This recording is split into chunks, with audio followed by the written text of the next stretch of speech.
Salamat sa Diyos, sa ngalan niyang Jesus. Amen. Itong balita mula sa ANDKNK Don's Channel Newsroom. Ako po yung mahal na ingat yaman.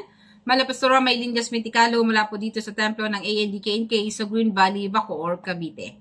Umpisa ngayong araw ng Huwebes, ikasampu ng Hulyo 2025.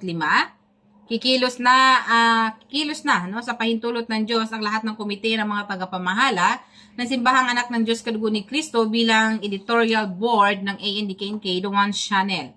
Silang lahat ang mahal na bise, leader, disipulo, ang mahal na pangkalatang mga ngaral, ang mahal na taga-usig, ang mahal na kalihim, ang mahal na ingat yaman, ang mahal na Pastora Angeline Magnaye ay itinalaga kagabi sa pulong ng komite. Ayon sa utos ng mahal na LD, ang komite bilang editorial board o kalipunan ng mga panugot ng ANDKNK Don's Channel ang magpasya kung ano ang ibabalita tungkol sa simbahan at editorial. Isa itong pagpalawak ng kapangyarihan ng mga kasapi ng komite ng mga tagapamahala na ang layunin ay hubugin pa ng mas matindi ang kakayahang mamuno ng komite. Agad namang tinanggap ng mga kasapi ng komite ang kanilang panibagong tungkulin kasabay ang pagbibigay ng pangakong titiyakin nilang gaganap sila ng buong katapatan at katagumpayan.